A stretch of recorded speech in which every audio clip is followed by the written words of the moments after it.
Elizabeth Cruz point of view. Mabilis na kumalat ang balita sa buong building. Naging tampulan ako muli ng chismis. Ngunit sa pagkakataong ito ay hindi na puro irap, ismit at sama ng tingin ang natatanggap ko mula sa mga kasamahan ko sa trabaho. Sa halip ay mga pilit ng ngiti, nahihiyang kaway at pag-iwas ng tingin ng sinalubong at itinatapon nila sa gawi ko. Maging si Carla na hayagan nagpapakita ng disgusto sa akin ay tinapunan na ako ng tingin at umiwas na. Bakit nga namang hindi gayong ipapahayag lang naman ni Godric na nililigawan niya ako sa mga reporters? Hayagan niyang binasag ang noong sabi-sabi na ako ang obses sa kanya. Harap-harapang itinanggi niya na wala silang relasyon ni Monique, gayong itong kumakalat ng balita. Marahil kung mahilig din ako sa social media ay nabash na ako roon. In a way ay nagpapasalamat naman ako na nalinis ang pangalan ko dahil sa ginawa niya. Nariyan ang medyo alangan at hindi sang-ayon sa ginawa niya dahil ngayon ay posible kong makita ang mukha ko sa mga balita. Siyempre hindi rin mawawala rin yan ng kilig dahil sa ginawa niya. Kung noong una ay hindi pa ako sigurado sa sinseridad niya, ngayon ay nasisigurado ko na malinis ang intensyon niya. Ang haba ng buhok mo, girl. Napaangat ako mula sa ginagawa para makita si Lloyd. Uy, ikaw pala. Hindi naman, naiilang kong sabi. Hindi naman sa nagtatanim ako ng sama ng loob. Ngunit ayoko ring isipin ng iba na madali akong utuin. Isa pa, dati pa man ay hindi ko gustong makipagplastikan. Kung ayaw mo sa akin ay okay lang. Kung gusto mo akong maging kaibigan ay ayos lang din. Para sa akin kasi, masyado nang maraming toxic na taong nakapaligid sa akin. Simulan mo pa lang sa mga kamag-anak ko. Sorry Elizabeth, hindi sa sumisip-sip ako ha. I guess ayoko lang na madamay sa gulo kaya hindi ako nakikialam. Mabuntong hiningang sabi niya at hindi ko naman malaman kung ano ang dapat kong sabihin. Kung okay lang, gusto kitang maging friend. Bago pa ako makasagot ay may dumating na isang lalaking may dalang malaking bouquet ng red roses. Flowers for Miss Elizabeth Cruz po. Sino po siya? Otomatikong natutok sa akin ang mga mata ng mga kaopisina ko at nahihiya naman ako nagtaas ng kamay. Lumapit sa akin ang delivery boy at ibinigay sa akin ang malaking bouquet na halos matakpan na rin ako sa sobrang laki. Para akong may hawak na 5 bouquet na pinagsama-sama sa lakit bigat nito. Pasay na lang po. Napakagatlabi ako para pigilan na sariling mapangiti bago mabilis na pumirma. Salamat po. Salamat din po. Magiliw na sabi niya bago umalis.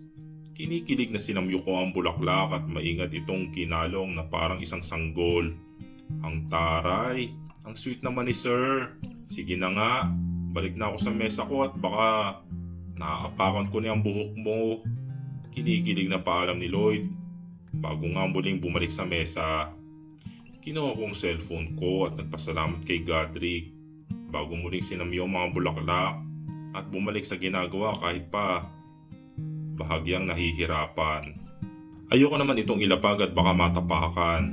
Ilang sandali pa at nakatanggap ako ng tawag mula sa kanya ay napakunot ang noo ko sa reply niya. Kung hindi siya ay sino naman ang magpapadala sa akin? Natagpuan ko ang sariling tinatanong at ilang sandali pa ay nakatanggap ako ng isa pang mensahe. Hi, I hope you love the flowers. I saw it and I just thought it put a beautiful smile on your beautiful face. Nakita ko ang balita, Elizabeth. Nililigawan ka pa lang pala niya eh. Kaya hindi ako susuko. I'm not too late, am I? Please receive the flowers as a sign of my feelings for you.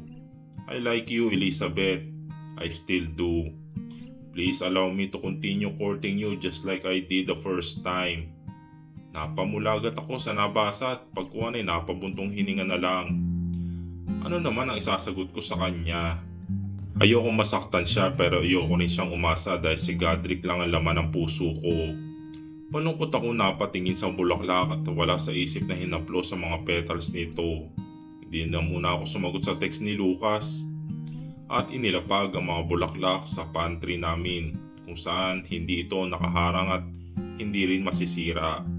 Pagbalik sa labas ay napakurap ako nang makitang may lalaking nakatayo sa may mesa ko at may hawak naman na dipasong rosas. Elizabeth Cruz po, tulala ako napatango habang pabalik-balik ang tingin sa mukha niya at sa paso. Para sa inyo po, pasay na lang po. Wala sa sarili kong tinanggap ang paso at pumirma. Kay Lucas na naman ba ito galing?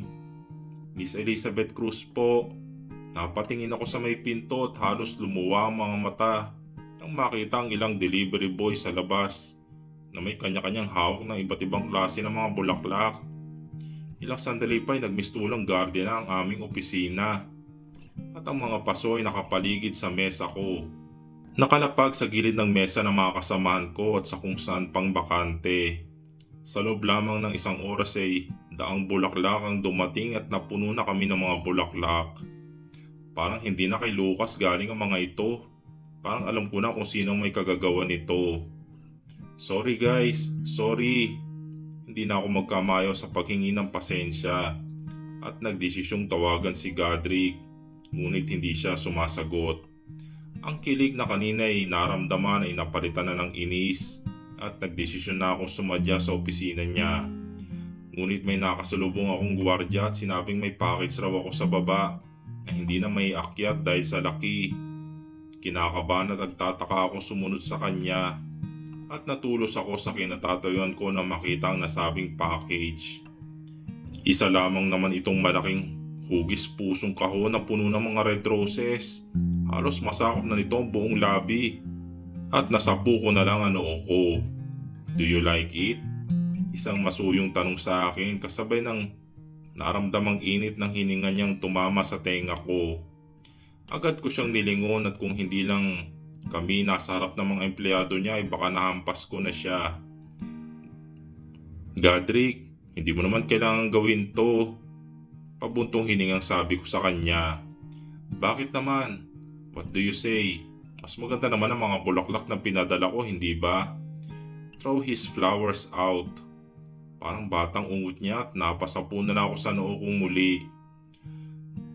Nagabala ka pa talaga ng mga tao para lang dito. Ano naman gagawin ko sa mga bulaklak na yan? Godric, kahit isa lang naman ay sapat na. Basta naman galing sa'yo ay tatanggapin ko. Nakatingin sa mga mata niyang sabi ko bago umiwas at bumulong. Regalo mo pa rin ang mas magugustuhan ko. Hindi siya sumagot at nang tiningnan ko ang mukha niya ay kitang-kitang malaking ngisi niya. Oh Beth, how can I resist you if you say things like that? Panlalandi niya bago hinawakan ang aking kamay. I'm guessing the guy said he's never giving up. That flower is a sign na naghahamon siya at hindi siya susuko na matapos niyang malaman na hindi pa tayo. Sabi ko na't walang gagawing matinoong lalaking yun eh. Unang kita ko pa lang sa kanya. Parang ikaw lang? Nakataas ang kilay kong tanong sa kanya bago napabalik ang isip sa problema. Nakakahiyang ipabalik ang mga bulaklak. Ipapamigay ko na lang siguro sa mga babae. Pero paano naman yung malaking box na yan? Naisip ko sabay turo sa nakatenggang box. We can always take it home. At ilagay natin sa ibabaw ng kama habang nagtitirahan tayo. Sa narinig ko ay sinamahan ko siya ng tingin. Puro kamunduhan na lang nasa isip niya. Bahala kang umisip ng paraan para hindi siya masayang. Okay look, I'm sorry. Ipapadisplay ko na lang o kaya ipapamigay. Don't be angry anymore. Panunuyo niya at ngunit ay iniwanan ko na siya para bumalik sa taas. Katulad ng naisip, ay pinamigay ko na lang ang may 100 paso ng mga roses sa mga kasama ko at sa ibang department na parang naglalako ng bulaklak. Nagtira lang ako ng 2 sa akin para i-display sa mesa sa bahay. Dahil alam kong magmamarakulyo si Godric kapag inuwi ko ang bulaklak na bigay ni Lucas. Ay binigay ko na lang ito kay Justin para i-display sa opisina niya. Bago matapos ang office hours ay nakatanggap ako ng text mula kay tita na pinapauwi muna ako sa bahay. Nagpaalam ko kay Godric na uuwi muna ako sandali. Dahil doon ay nagpumilit naman siyang ihatid ako, pero tumanggi ako at nangakong sandali lang ako mawawala. Matapos ang pagpupumilit niya ay pumayag na rin siya. Ayoko kasing mag-cross ang landas nila ni Tito. Mabuti na rin na kailangan ko ring tingnan ang sitwasyon ni Sky at sisiguraduhin na ayos ang bahay. Bago umuwi ay sinabihan ko si Sky na uuwi ako at dahil panggabi ang trabaho niya ay hindi na kami mag-abot pa. Pagdating pa lang sa bahay ay sumalubong na sa akin ang tita at tito na nasa labas at nakatambay. Nakaupo sila sa lumang marmol ng mesa at mga upuan na madalas naming upuan noong buhay pa ang mga magulang ko. Ngunit ngayon ay pinapangitan nila ito. Ano po yon? Bungad kong tanong sa kanila. Walang mano-mano o pagbati dahil mula nang ibinenta ako ni Tito at kampihan naman siya ng tita ay tuluyang nawalang natira kong respeto para sa kanila.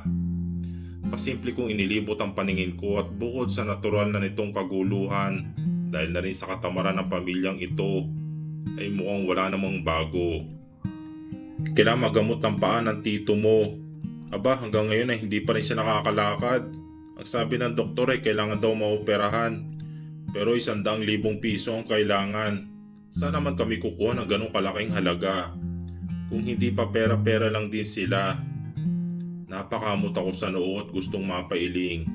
Sinasabi ko na nga ba, hindi naman nila ako pauwiin para lang kumustahin o dahil gusto nila ako makita. Pera. Puro na lang pera. Tita, wala po akong ganyang kalaking pera. Minimum lang po ang sahod namin. Pagsukong sabi ko, pagod na akong gatasan nila. Namaywang siya at ang tito naman ay walang kibong umiinom ng alak. Sinabi ko bang sa iyo, doon ka manghingi sa mayaman mong manliligaw. Pinakita sa amin ni Morissette ang balita. Hindi naman siguro siya maghihirap sa ganong halaga. Nasapo ko noo at muntik na ako matumba sa narinig. Kung high blood lang ako marahil ay baka inatake na ako sa puso at gulat sa sama ng loob. Tita, manliligaw ko po siya at hindi asawa. Hindi rin po birong halaga ang gusto nyo. Aba, gumawa ka ng paraan no? Paano naman gagaling ang tito mo kung hindi ka gagalaw? O hahayaan mo na lang siyang malumpo? Parang may batong nakabara sa aking lalamunan sa mga sandaling ito at mabilis ang kabog ng puso ko. Hindi ko masikmurang marinig ang mga sinasabi ng sarili kong kaanak. Siya yun, hindi ba? Sa pagkakatong ito ay si Tito na ang nagsalita. Gumaling na ang mga pasa niya sa katawan, ngunit ang paa niya ay nakalaylay lang. Sa tabi niya ay may 2 saklay. Nanigas ako sa kinatatayuan dahil sa narinig. Anong sinasabi niyo? Ang nobyo mo noon na hiniwalayan mo. Nakangisi niya sagot bago tumawa ng malakas. Akalain mo magkakabalikan pa kayo? Mula noon hanggang ngayon naman pala ay may silbi ang gandang meron ka para magamit siya. Napahawak ako sa aking sikmura at nakaramdam ng kagustuhan sumuka dahil sa diri. Diring-diri ako sa mga naririnig ko mula sa kanilang dalawa. Pero sa bagay nga naman, pwede na kayo ngayon.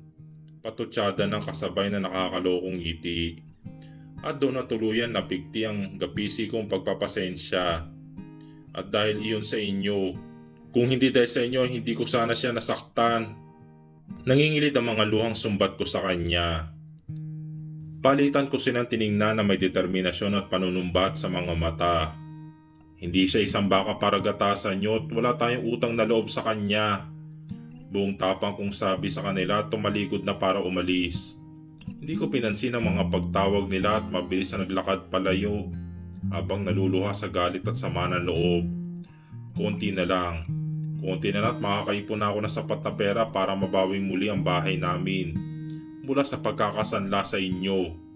Hindi kami magpapatalo dahil kami ang lehitimong may-ari ng bahay. Darating ang araw at wala na kayong may pagmamalaki pa. Itutuloy.